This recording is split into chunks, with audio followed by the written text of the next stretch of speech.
A'udzu billahi minasyaitonir rajim. Bismillahirrahmanirrahim. Subhanallah walhamdulillah wa la ilaha illallah wallahu akbar. La haula wa la quwata illa billahil aliyyil azim. Rabbighfirli wa liwalidayya warhamhuma kama rabbayani shaghira. Rabbi shrah li sadri wa yassir li amri wahlul 'uqdatam min lisani yafqahu qawli. Assalamualaikum warahmatullahi wabarakatuh. Rasulullah sallallahu alaihi wasallam berkata, "Ana minallah wal mu'minuna minni." Aku ini dari Allah, apapun yang ada pada batang tubuhku ini adalah dari Allah, dan mukmin itu daripadaku. Orang yang percaya dengan kata-kataku ini, kata Rasulullah, termasuk adalah golonganku. Itu kata-kata Rasulullah karena beliau bersifat siddiq, artinya benar, patonah, cerdik, pandai, tidak pernah khianat. Itulah Rasulullah. Asyhadu an la ilaha illallah. Batin Rasulullah mengandung rahasia Allah. Itu muttaba'ah, mengikut Rasulullah. Apabila kita mengucap asyhadu an la ilaha illallah, maka mesrakan ke seluruh batang tubuh kita. Itulah yang disebut kita mutaba'ah dengan Rasulullah. Misalnya kita mengucap la ilaha illallah, kalimah Allah itu mesra pada batang tubuh. Inilah ikrarul bil lisan wa tasdiqul bil qalbi, diucapkan dengan lidah dan dibenarkan dari hati. Mesra dia. Muhammadun Rasulullah. Ada kepala, ada bahu, ada pinggang, dan ada kaki. Mim ha mim dal. Tempatnya adalah Adam, tapi rupanya adalah Muhammad. Muhammad, di wajah ada penglihat, ada pendengar, ada pencium, dan ada pengrasa. Mada, madi, mani, manikam. Apabila sudah yakin kita itu dari Allah, maka nyatakan bahwa bukan kita yang hidup adalah Allah. Karena hidup kita ini adanya mesranya tubuh dengan sifat hayat. Setelah sifat hayat masuk, maka timbullah merasa diri kita karena hidup.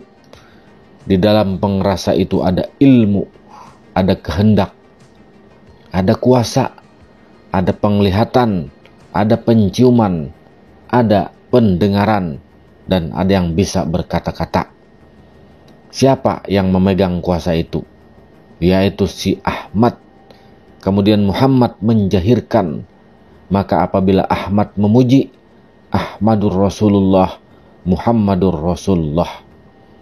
Ingatlah ini supaya kita benar-benar selamat dunia dan akhirat. Jadi Rasulullah memberi contoh kepada kita tidak sia-sia apabila kita mengikuti beliau sesuai dengan Al-Quran dan sesuai dengan hadis. Karena beliau Nabi Muhammad sallallahu alaihi wasallam sangat sayang dengan umatnya, sampai beliau memberitahu bahwa ana minallah wal mu'minuna minni. Aku ini, kata Nabi Muhammad SAW, aku ini dari Allah. Yang menciptakan aku ini adalah Allah. Dan orang yang percaya dan mengikuti dengan apa yang kusampaikan termasuk dalam golonganku. Kalau kita ingin mengikuti Rasulullah, ikutilah batin Rasulullah. Ikutilah apa yang telah dikerjakan oleh batang tubuh Rasulullah SAW. Sebagai contoh tauladan kita, uswatun hasanah. Jadi Rasulullah adalah orang yang menyelamatkan umat, yaitu melalui jalan siratal mustaqim. Jalani dulu di dunia siratal mustaqim, pahala menjalani nanti di akhirat. Apabila tergelincir dari siratal mustaqim, maka kata Allah, engkau berdosa. Tapi Allah Maha Pengampun. Apabila kita lupa, maka ingat kita dan diampuni oleh Allah Subhanahu wa taala. Asal tidak dosa syirik, mensyirikatkan Allah Subhanahu wa taala. Hendaklah ingat kepada Allah waktu berdiri, waktu duduk, dan waktu berbaring. Quran Surah Al-Imran ayat 191. Bismillahirrahmanirrahim. Alladzina yazkurunallah qiyaman wa qu'udan wa ala junubihim wa yatafakkaruna fi khalqis samawati wal ard. Rabbana ma khalaqta hadza batila subhanaka faqina azabannar.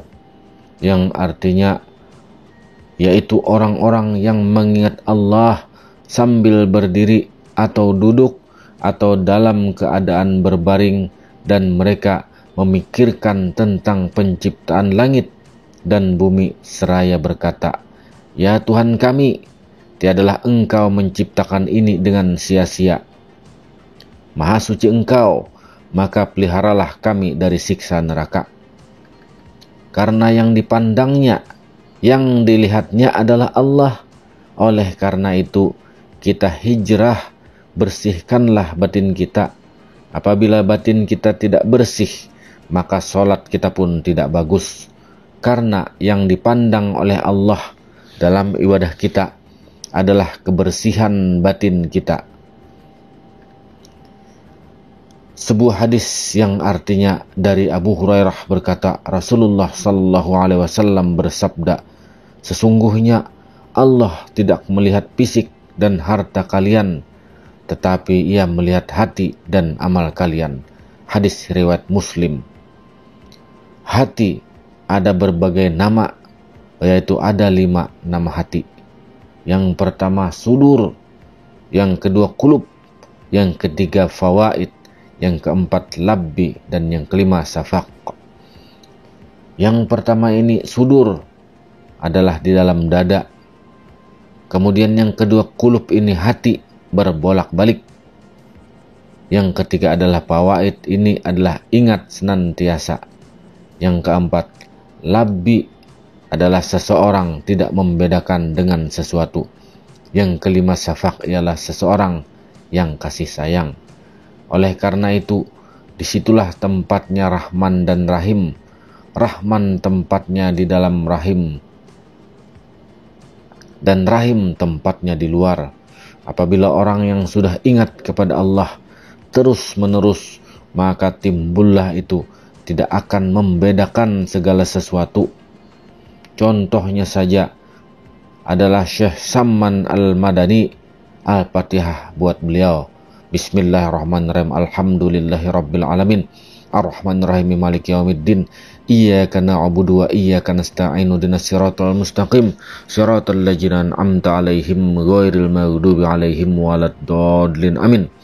Beliau tidak akan membedakan kepada siapapun yang datang kepada beliau, karena pandangan beliau itu adalah dari Allah. Jadi kita pindah hijrah menjadi selalu ingat senantiasa. Ketika sholat, berdiri betul seperti apa, ruku seperti apa, sujud seperti apa. Jahirkan keyakinan yang paling pas. Jangan menyimpang yang tidak bisa kita tawar. Tidak bisa ditawar. Kita benar-benar mengikuti Nabi Muhammad sallallahu alaihi wasallam. Membaca sholawat, mengamalkan zikir, membersihkan hati kita dan semua kebaikan yang ada. Kenapa kita bisa jadi merasa? Karena dimasukkan ruhaniyah, maka timbullah pengrasa kita, perasaan kita. Apakah pengrasa itu ruhaniyah? Bukan pula. Pengrasa itu manusia. Ruhaniyah adalah sifat Allah. Tapi disitulah Tuhan menyatakan ilmunya, karena di situ Dia bicara. Mudah-mudahan bisa bermanfaat buat kita semua. Assalamualaikum warahmatullahi wabarakatuh.